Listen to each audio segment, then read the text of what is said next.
tear, it falls and hits the ground. A tree, it falls without a sound. A bird, it calls and sends you home. A man, he sits in the cold all alone.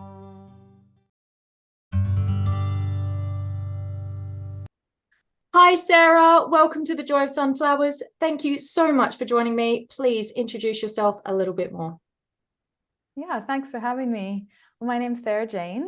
I live on the west coast of Canada on a small island called Salt Spring Island. And I work as a yoga teacher as well as an embodiment teacher and coach who helps fellow permanently childless, not by choice women integrate their grief and reestablish trust and connection with themselves and their bodies so that they can feel like life is full of possibilities, even without the kids that they wanted. Beautiful. And so needed. That's just beautiful. And where you live sounds really lovely, by the way. Yeah, it's pretty nice here. Feel really lucky to live here. It sounds really like lovely and kind of like peaceful. Just It is pretty peaceful. um great. So okay, let's get stuck in. Did you always want to be a mum, or was it something that kind of happened? Like, did you sort of grow to that want? Yeah, sort of. I would say the second one. I wasn't a little girl who always dreamed of being a mum. But as I got older, then I wanted to expand my family in that way. Yeah. So were you married? Did you kind of have a like relationship? How did that play out as you sort of got through to where you are now? Yeah, I'm married. My husband and I wanted to have children. He has a child from a previous relationship, so I am a childless stepmom, which is a whole other subject.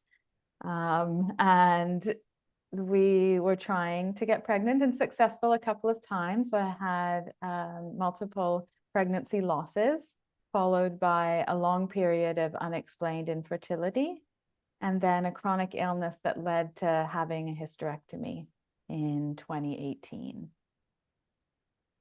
Wow. Well, if you're comfortable, if you could go into any details on any of that experience, I think that would really be helpful to a lot of people who are listening, including the what happened in 2018. Because I know a lot of women have to get their tubes removed and things because they've had a lot of ectopics, and it gets to that point where it's just too dangerous to keep going. So yeah, please tell us as much as you feel comfortable. Hmm. Well, the pregnancy losses happened early on in the trying to conceive and carry a baby to term, and they were sort of unexplained about why they happened, and I was in deep grief for a long time, even as we continued to try. The grief was there, but I felt like I was really holding it back. Like I wasn't fully able to grieve while still trying, because I had an inner battle sort of between hope and grief, that if I let myself fully grieve, then I was sort of giving up in a way. I know that that's not true anymore, but I felt that at the time.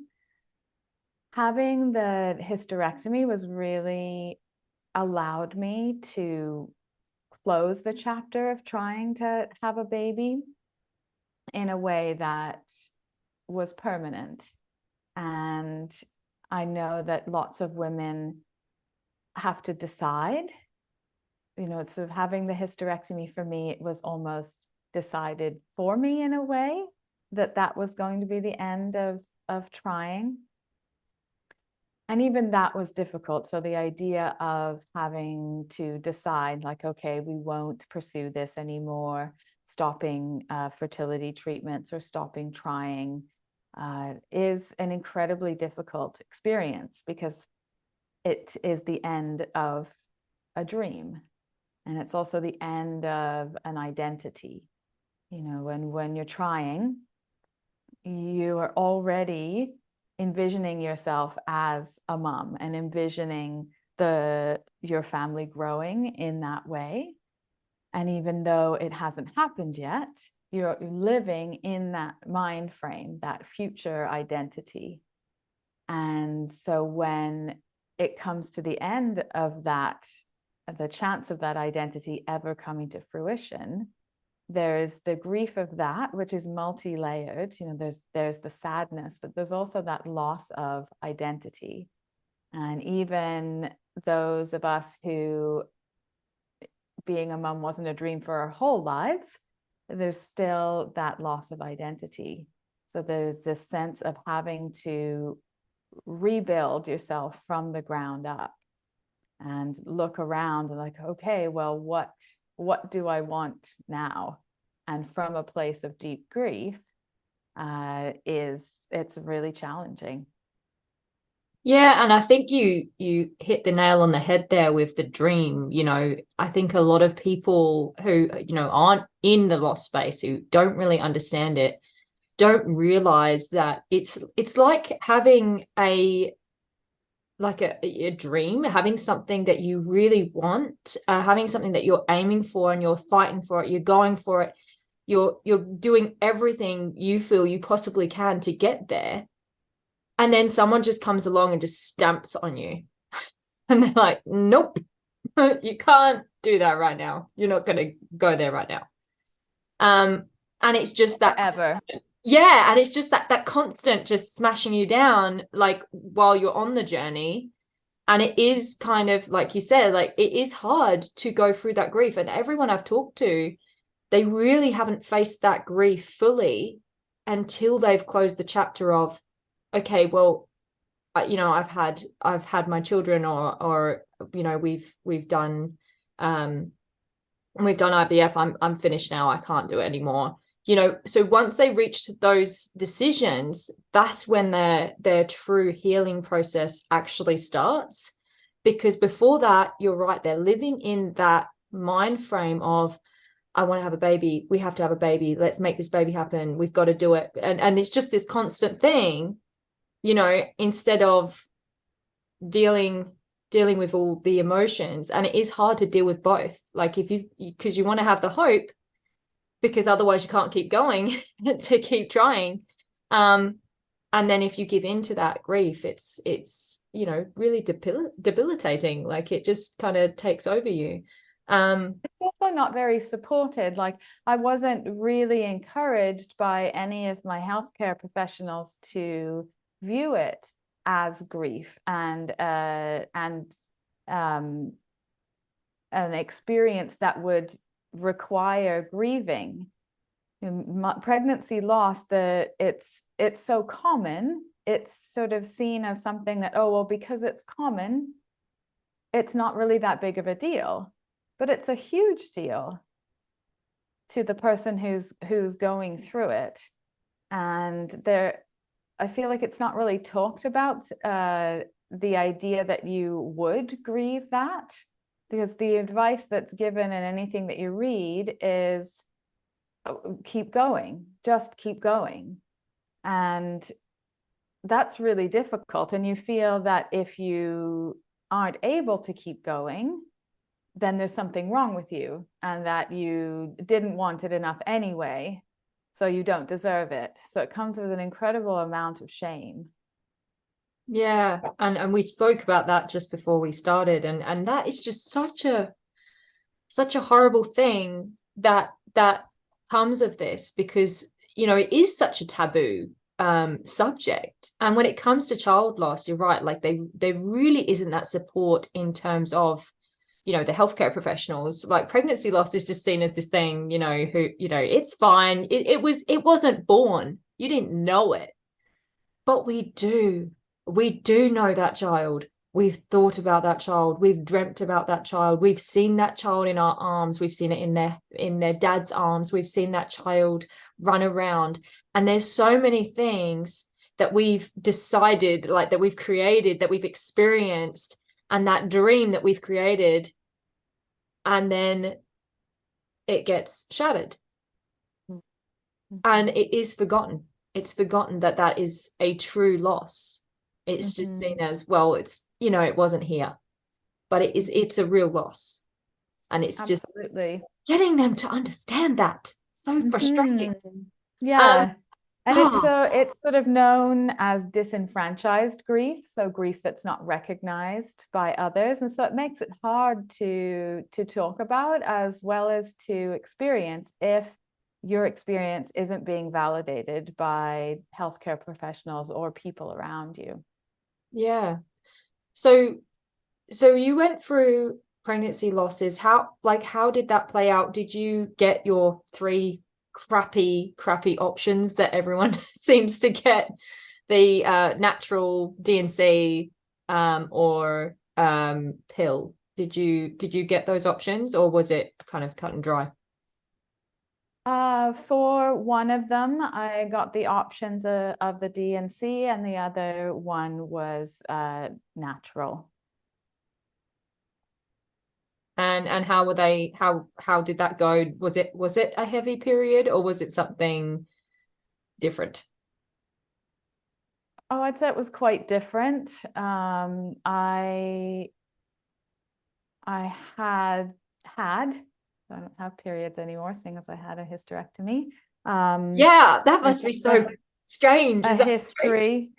It's actually a relief to not have a period anymore, because having a period every month was just a reminder that it was another month that I wasn't pregnant. It was another month that I didn't have either of my pregnancies that I lost, and that I would never have them again. They became another reminder of that I didn't have what I was wanting. Yeah. And my periods have always been really painful. I had fibroids, and so lots and lots of heavy bleeding all the time. So also having the hysterectomy was a relief from that as well. It wasn't the constant reminder that my body wasn't working in the way that I thought that it should. So I actually enjoy not having periods. I like the sound of not having periods, but then I've spoken to women who still have everything there and they don't have periods, and they're like, this is horrible, like all these symptoms. And I'm like, oh, but without sounds great. Like, I don't want to have periods. But obviously we want that desired outcome as well as not having the womb later. But it's such a, like, being a woman sucks sometimes. We have to do it all. Like, it's just periods, and take it. Oh no. So yeah, so we were talking about your end of pregnancy loss, so how things kind of passed. What would you like to know about that? Oh, sorry. Yeah. So with the natural one, was there any wait period, or was it just nice and kind of quick? Well, I wouldn't describe any of that experience as nice. No, sorry. But it was over, I'd say it was over a week. Oh, wow. I haven't thought about the details of that in quite a while, as it happened over 8 years ago. Wow. And yeah, so I'm not sure much more that No, that's fine. About that exact experience. Yeah, in talking about being permanently childless and what that is like. Yeah.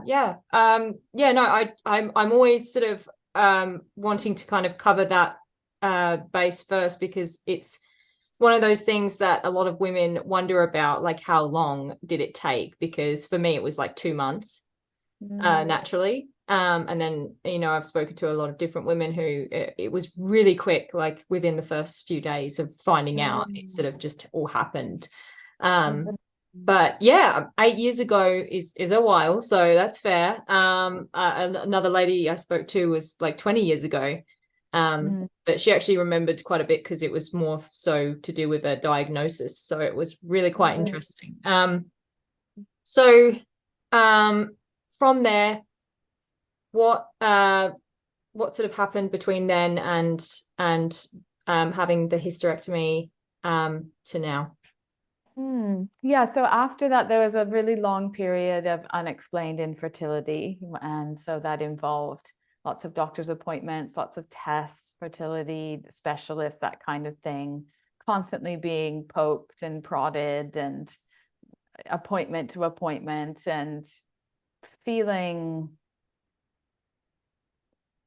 very unsupported emotionally. And so it was all very clinical, of like, oh, well, this is wrong with you, and this is fine, and these your tubes are fine, so we don't know why it's not happening, so just keep trying, and keep going, you'll be fine, that kind of thing.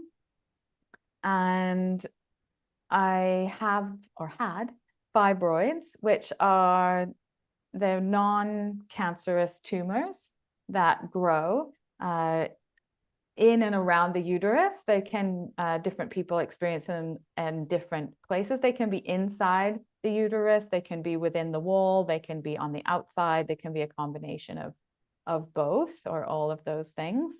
And they take up a lot of space in the uterus, and they can. So there isn't the space for the egg to make its home.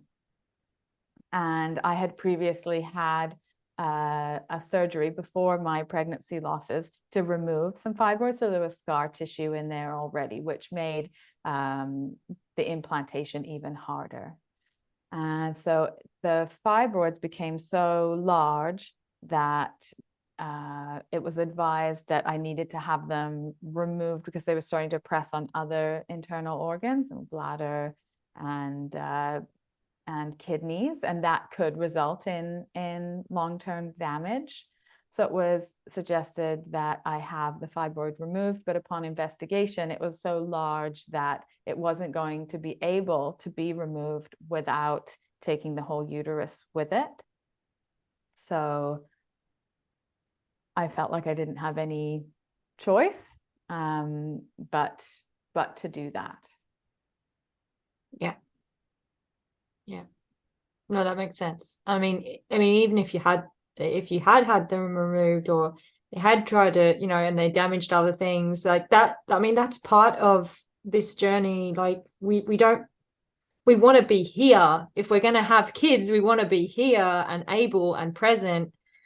That's a tough thing that you had to go through, and then make that final say. But yeah, I'm guessing they still asked you, like, what do you want to do? Yeah, well, yeah, I mean, all medical procedures need consent. Yes. You need to agree to it. Yeah. Yeah, I mean, I guess I could not have had the removed, but then, yeah, getting into all kinds of other complications, which, and then possibly more, not going to, exactly, because you kept getting them as well. So I guess that's another layer of relief there, like not having to keep going into doctors and things. Do you still have to go in now to get checkups, or is it sort of done? Or yeah, I mean, go in to have regular checkups just as anybody else would. But it has a whole different flavor now, I'm not going with the hope that it's going to result in having a baby. It's purely for my own health. There aren't these other bigger things attached to it. So it's not as triggering and as painful as it has been in the past, which I'm grateful for. Yeah. I was going to ask that next. Like, is it triggering? Because obviously, for a lot of women, going into a doctor's office, going into radiology, like all of that is triggering. It's just this, big thing. And every time you have an appointment, you're freaking out. So it's nice to hear that there is a sort of not contentment, but like an ease of the mind, afterwards, because Yeah, I mean, that's going. come from doing a lot of work around it, from giving myself the time and the space to fully grieve, to understand what my triggers are when it happens, and have some tools and strategies around that, things that on triggering days, say for instance, like something like Mother's Day, I know that that is going to be a hard day. So I have some strategies in place, like leading up to the day, and some things afterwards. So there is always this caretaking of triggers, but I take that as a personal responsibility for taking care of myself. That's beautiful. Let's go more into that. I know that, I mean, going through loss and this journey, we realize that we have to participate in dealing with our grief, which, it is not favorable when we find that out. Like, doing this, I was like, oh, no, I'll just keep going. I just keep going. And yeah, you realize, you just know you actually have to face it and deal with it. And, and a lot of people are getting really triggered by the whole, oh, time heals all wounds. No, that is not true. I've learned now. You have to do the work. I'm sorry, everyone. I know you don't want to hear that. I didn't want to hear it either. But you actually have to do the work to heal, because otherwise time doesn't heal anything, because you're still dealing with it all, because you haven't, dealt with the layers of trauma. Time can do some things because you have different experiences that then, overshadow or change things, but like in your mind, but it's not like going to erase anything, or like, I mean, nothing's going to erase anything, but it's not going to help you get through it or get to that contentment level. So please go into your practices and how you got into the space that you're in now. Yeah, well, I'm a longtime yoga teacher, so had and student. So have a long history of meditation, being quiet, and having that time for self-study and awareness. And that's been really helpful in discovering what my triggers are. And then that space has also been great to figure out, how can I make things better for myself? Because there will always be triggers. We can't expect to never be triggered. That's unrealistic in any situation, not only in the face of loss and childlessness. So how can I make it easier and better for me? So something that was very triggering to begin with was even talking about not having children and not being able to have children. So it's such a common thing to ask somebody. Women, when they meet other women, often ask about, oh, so do you have kids? Which, for those that do have children, and that it has been relatively easy to have the children, that might not seem like a triggering question. It's a familiar point of connection. But for those of us who wanted to and don't have children, or who have had losses, it can be very triggering. So figuring out what I wanted to say, like what would be my best answer, and not to answer them, but for me to feel good in answering.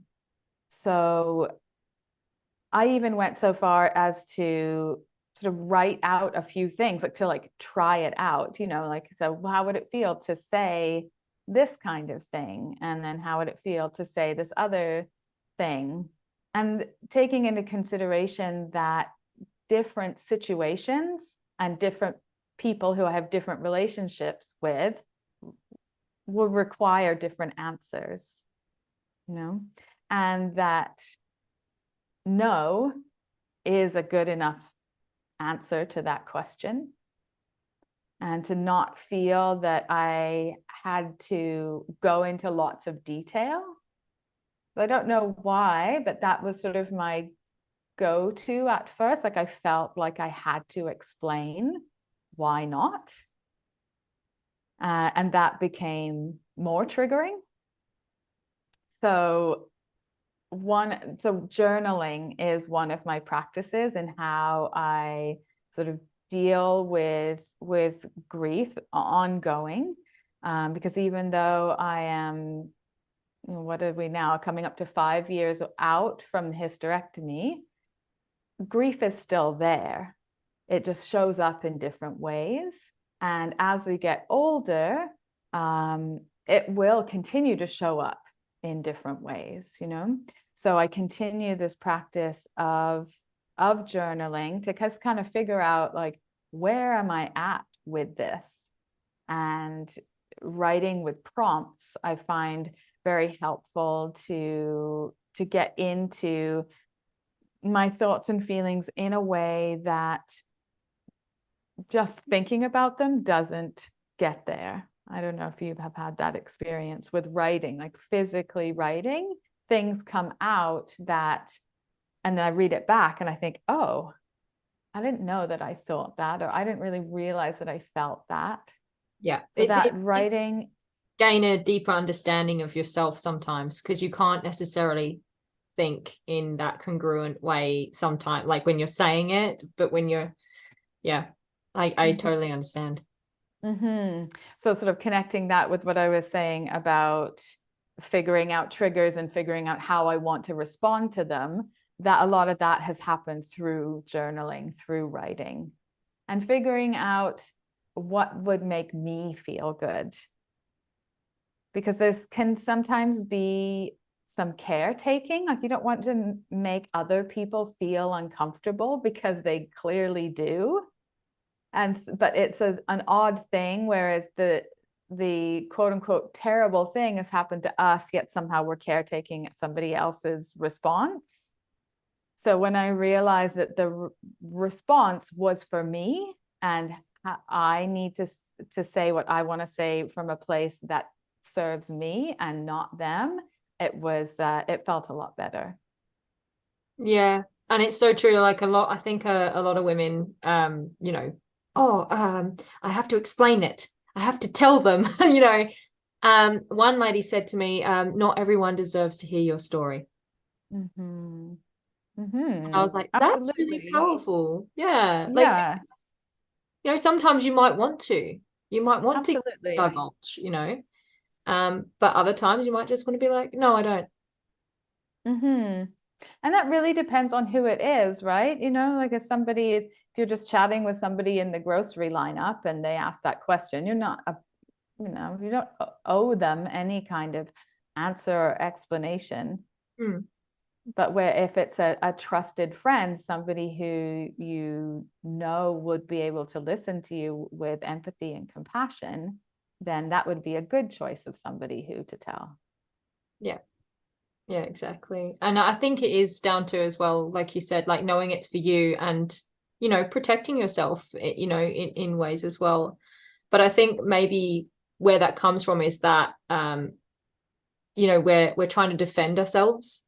Like we have to defend what our reality is, but we don't have to do that. Like our reality is our reality. We can't, you know, feel like we have to defend ourselves all the time when it's not always a choice. Like you said, in your case, it wasn't a choice. It, you know, and I like what you call it. Child, is it childless or child free? Not by choice. Yeah, not by choice. Yeah. And I love that, because it's like, yeah, not by choice. And you're stating that. So the women that you're helping in this space, you know, they can come to you and know that you're saying, yeah, it wasn't by choice and I'm with you. And I think that's really lovely. that you're kind of providing that space and that healing for those women.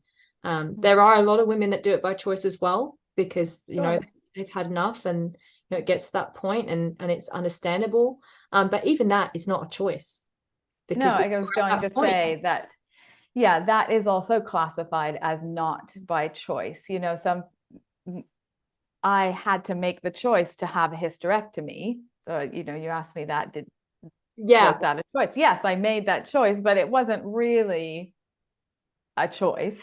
Exactly. So if I could have chosen to have children, I would have. And so somebody who stops, IVF treatment, they're also classified as childless, not by choice. Whether they stopped for financial reasons, for emotional reasons, they just couldn't take it anymore. They decided that they've tried enough. That's not really a choice. So those women also would be classified as childless, not by choice, if they choose to be. Like, it's a self classification. Yeah, exactly. And let's touch on that a little bit, because we did mention it before we started, and that was like the unhelpful kind of mentality that comes along with this fertility space. Like, when you're in that fertility journey, and there's like, just keep trying, or don't give up. Like, if you've chosen not to, then you've just given up. You obviously didn't want it. So how, what's some ways that you can work through that, or what's some ways you've worked through that, and any words that you can kind of give to women who are kind of getting to that door right now?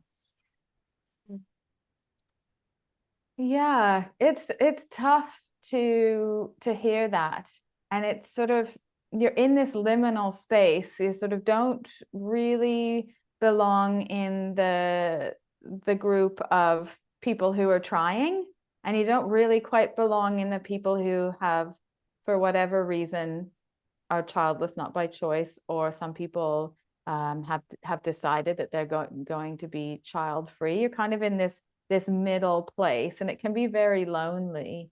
So I would say, start looking around. If you've been feeling a lot of support in fertility groups or infertility groups, then start having a look around in the childless, not by choice space, just to see how that there are so many of us, because we're often not talked about. We have this idea that women such as myself don't really exist, because we don't really hear a lot in the media about women who are childless, not by choice.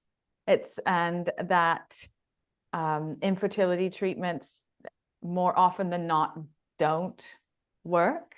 You don't hear that. You hear that, oh, I did IVF and then I had this baby. So it's kind of we're almost invisible. And so I would say that if somebody is sort of leaning towards stopping, or they have they have just decided that they're not going to try anymore, then having a look in the childless, not by choice spaces. There's lots of free groups on social media that you can join, and you'll see that there are thousands and thousands and thousands of us who have come to childlessness from many different ways. But there's strong threads and strong connections on how we can support each other. And the main one being that we see you. We sort of see your experience, and we know what you've been through, and you're not the only one. That's so wonderful, and it's so great that there are those communities as well. Before you come into the loss space, you don't know that there's communities, and it's the same for the childless space as well. Like, it's so important that people know that there's a space, that there's somewhere to go. They're not going to be going somewhere where it's silent. There's people, there's women, and you will be welcomed with open arms, I'm sure.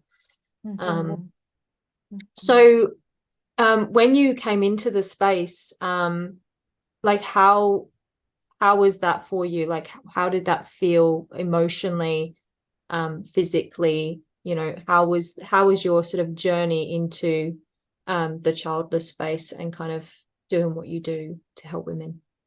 Mhm. Well, I felt relieved, like, oh, it's not just me. There are so many other women who have experienced these same kinds of thoughts and feelings of not fitting in, and losing friends and feeling isolated, um, and feeling sort of left out from society at large because you don't fit into the mainstream mold.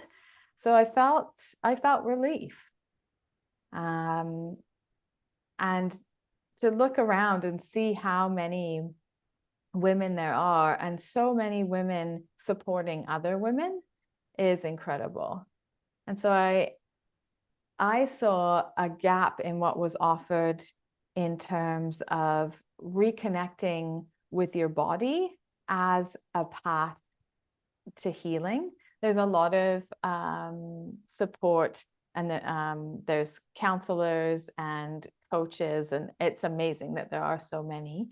But I hadn't found anybody who worked with the mind-body connection.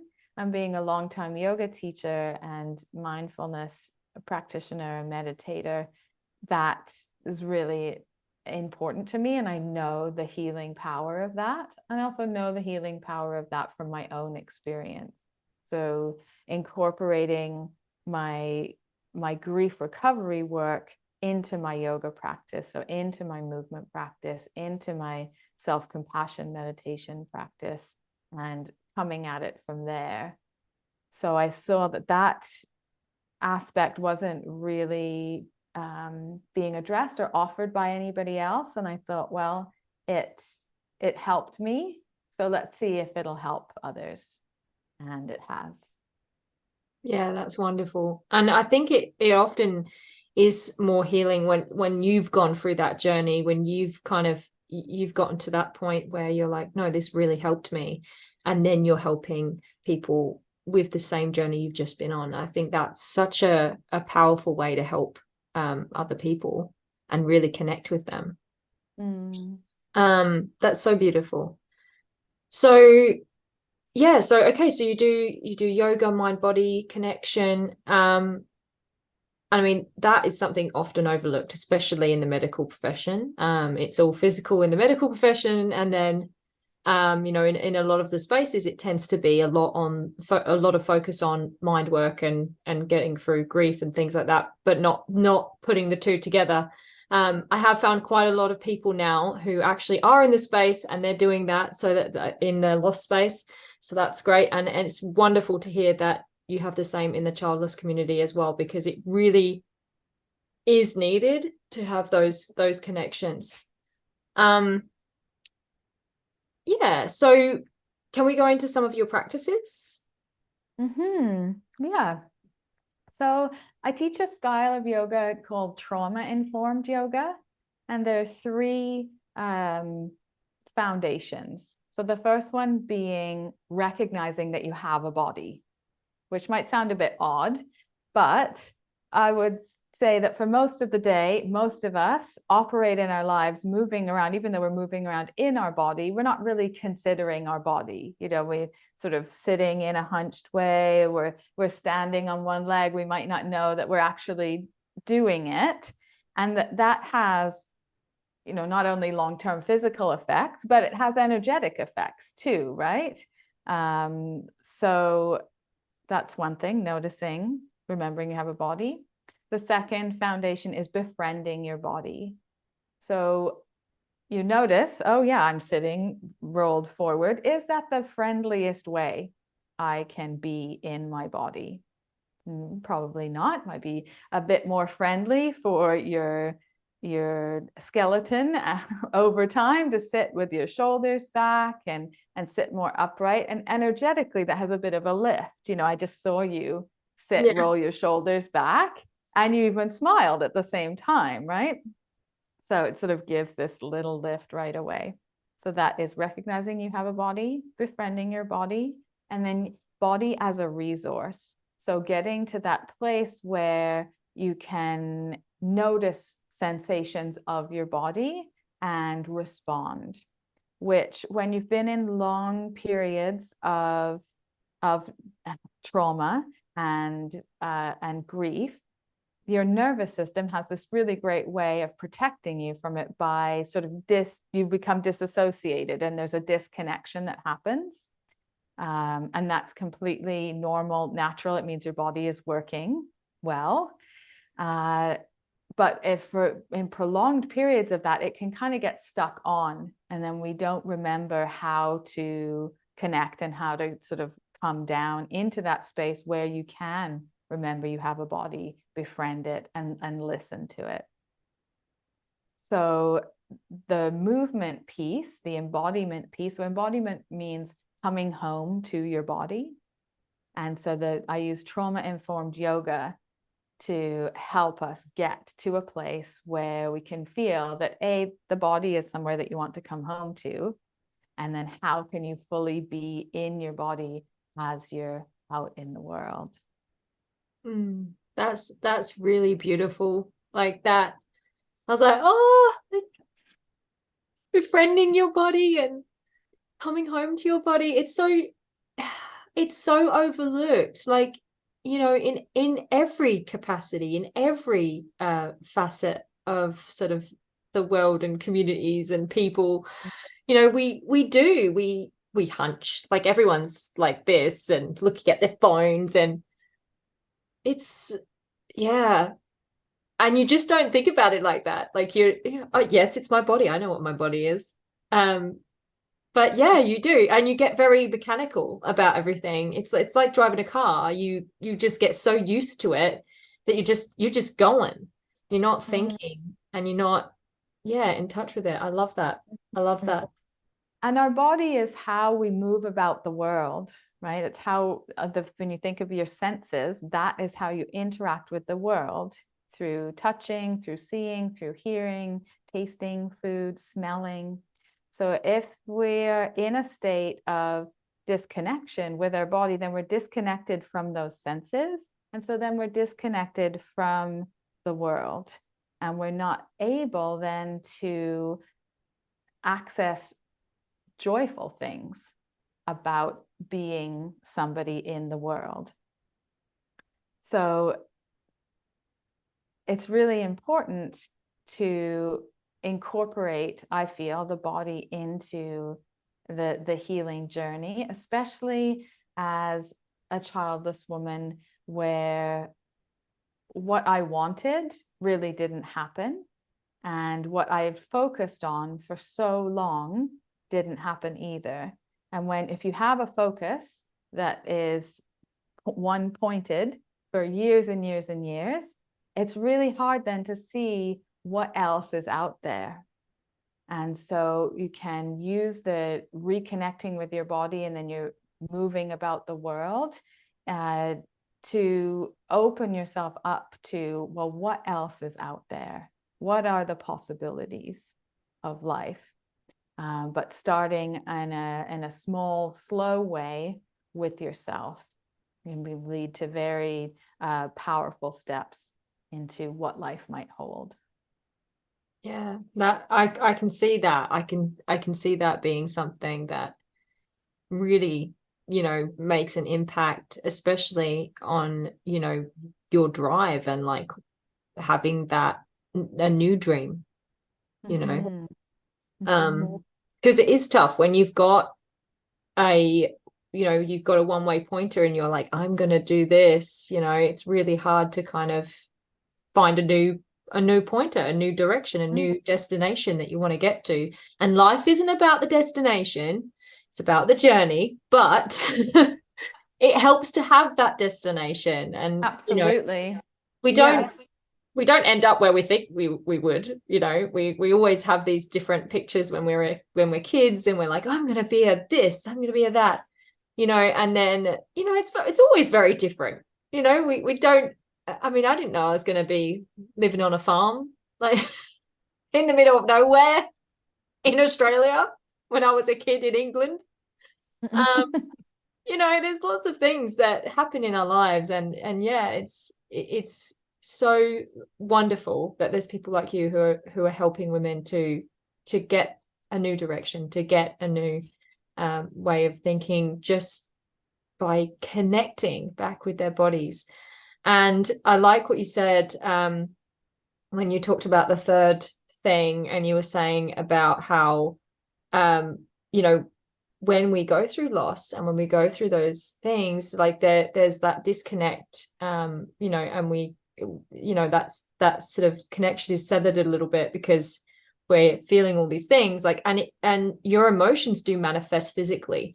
So you kind of your body has to, in a sense, because otherwise you're going to think that there's something seriously wrong with you all the time, because, you know, going through grief, like, you get all those sort of like feelings. Some people even say about like heart palpitations and sweats, and there's just so many things that you can have, symptoms that manifest physically from loss.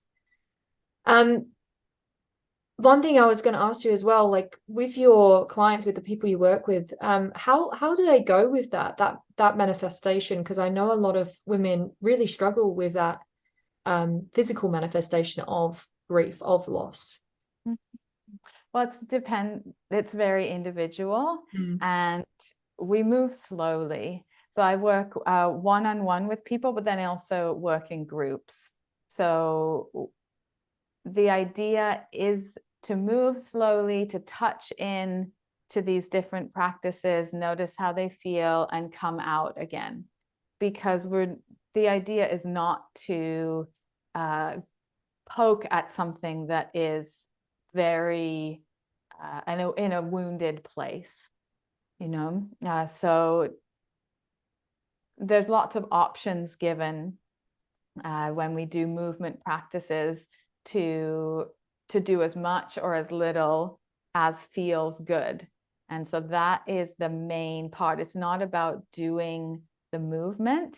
It's about getting to a place where you can make the choice. Does this feel good in this moment? Do I want to do this? And lots of people, you know, say in a practice where we're doing some movement, and then they might think, okay, that's enough for today, and then they lie down, and that they're still doing the practice because they've made the choice that, no, I know this is enough for me at this moment, and I'm opting out. So they're still doing the practice, if you understand what I mean. Yeah.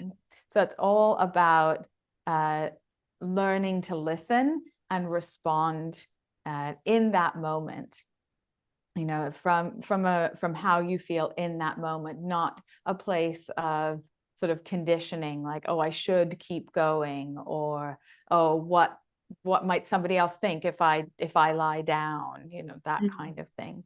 I mean, the beauty of offering this work is that it's mainly online. Yeah. So people have their own space to be able to do what they want. And most people choose not to have their cameras on when we do the movement piece. And that's great, because I don't need to see them. They just need to see me to sort of guide through. But the movement piece is just one aspect of it. And we also do a lot of journaling with prompts, and then we share we share. So that can look in a few different ways. So you can read exactly what you wrote. You could talk about the experience of writing. You could sort of do an overview of the different things that came up. So there is a lot of healing that happens when you are witnessed from a compassionate, empathetic place. A lot of us don't really have that opportunity in our relationships to simply be listened to, where nobody responds to try and sort of fix the problem that you have, or come up with some kind of solution or offer a different way to think about it.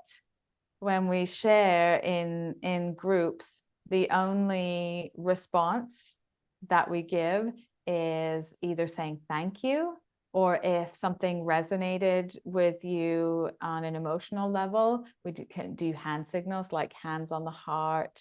Or if you felt that somebody needed to be celebrated, you do like a little sort of silent clap. So we're really working on listening to other people in a compassionate way, and then other people hold that space for you. Beautiful. Yeah. And, while you were sort of saying about the emotions, and I sort of thought, trauma is something that a lot of us want to fix. Like, we just want it gone. We want it to go away. But having that space where, you can just, it's okay to lay down and stop and, pass on the next couple of, whatever it is, or wait until the next segment, because we get into that mindset of, no, I have to keep going. I have to fix this. I have to be okay. I have to, and trauma, unfortunately, from what I've seen and what I've experienced, is not like that.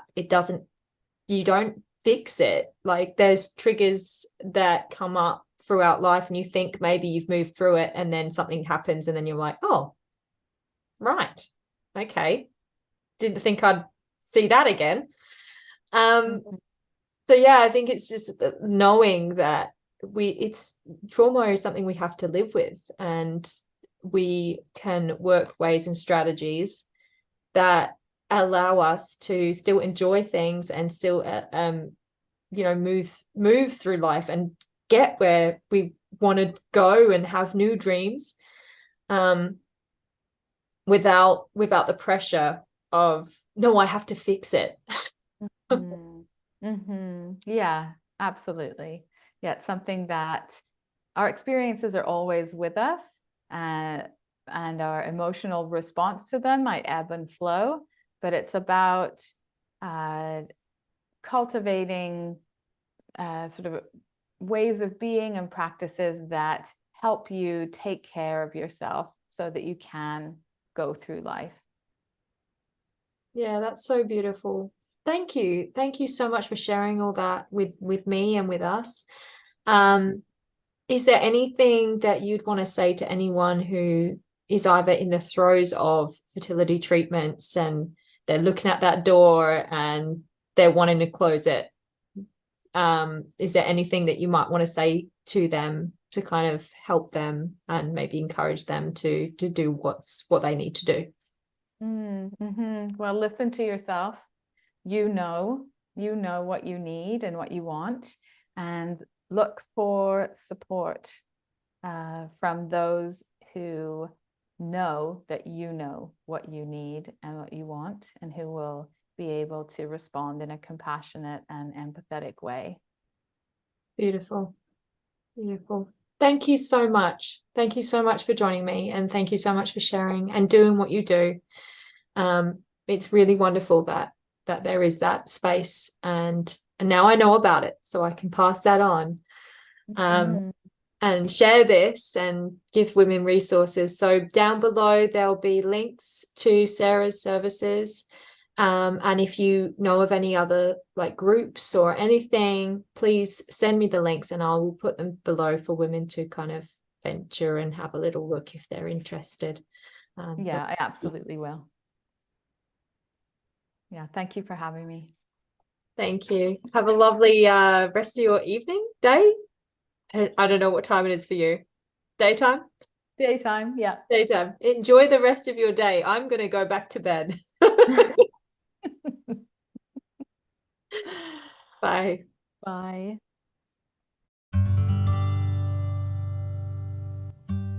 Please note that all speakers, including experts and professionals, express information, views, and opinions that should not be used to diagnose, treat, cure, or prevent any medical conditions. If you have a medical issue, please consult a qualified professional. Speakers voice their own views, opinions, and conclusions, and they may not reflect the views, opinions, and conclusions of other speakers. Ella Rose, The Joy of Sunflowers, and its sponsors may not endorse all or any of the views, opinions, or conclusions expressed.